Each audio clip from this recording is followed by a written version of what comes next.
कादुआ पचपच रास्तार घांटी होती ग्रामवासी माने। केन्दुझर जिला झुंपुरा ब्लॉक गुंडुणिया पंचायत बालुका साही ठारू मणिमा रास्ता काम अधा रही पड़ी। 15 दिन तले रास्ता निर्माण आरंभ होते रास्तार माटी पका जाइथिबा बेले तार उपरे मोरम पका जाइतिला। दुर्भाग्य को वर्षारे रास्ताटी कादुआ पचपच हो जाइथिबारु लोकंक जीवा आसिबा समस्या होछि एवं गाड़ी मोटर जीवा आसिबा पई संपूर्ण बंद हो जाइछि।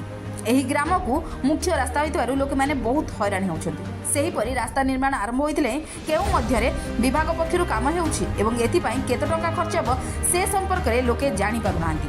एही रास्ता तयारी करिया पई साधारण लोके दाबी करछन्ति। केन्दुझरु रतिरंजन बारिक और प्रशांत प्रधान को रिपोर्ट, जाग्रत भारत न्यूज।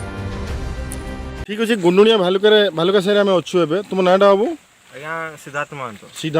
सिद्धार्थ बाबू आपन को आमे जानियो पाउछु 25-30 वर्ष हबो अधिका हबनी। ये रास्ता केते वर्ष होलानी ई बिडा सचन नै पड़िछि? ए 4-5 वर्ष हबो। अच्छा कहले भी सुनु नांती नाय एदि माटी पकै कि तुम सरपंच की अछि कहि परिबो? सिद्धेश्वर मुंडा। ठीक अछि। आमे सिद्धेश्वर मुंडा को भी रिपोर्टिंग नउछु ए रास्ता कोन हेइ परिबो कोन नै। आमे आपन को गुंडुनिया रे आसी पहुंची छु एबे। आपन नाडा बाबू?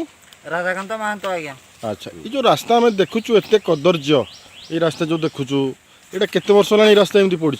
आज्ञा हे गला 4-5 वर्ष हे गला आज्ञा एमती पड़ी। आज्ञा नंबर सरपंच आम किसी गुटे आज्ञा परिवर्तन करू नै। आम एमती रास्ता रे पड़ीचु। आम 400-500 लोक आज्ञा एमती हैरान होचु।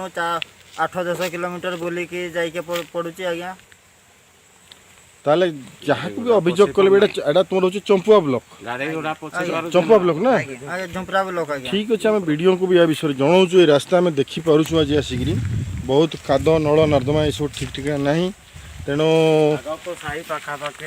बस ये साइड रास्ता भी बहुत खराब देखा जाउछि तेणु गाड़ी जीवा पे बहुत कष्ट। तेणु बाबू तुम कोन कहबो विषय रे? आमे आ कोन कहबो रास्ताटा जल्दी ठीक हो जाले आमे जीवा आसवा करथांदो। अच्छा कौन कहवाई चाहो कौन तुम इच्छा कौन कह बर्तमान? रास्ताटा बहुत खराब अच्छी गाड़ी जीवा आसवा पे बहुत असुविधा होची। राति अंधार जीवा आसवा माने जोठी हेले पके तुम नाटा कौन बाबू? मो ना मुकेश महतो। मुकेश महतो।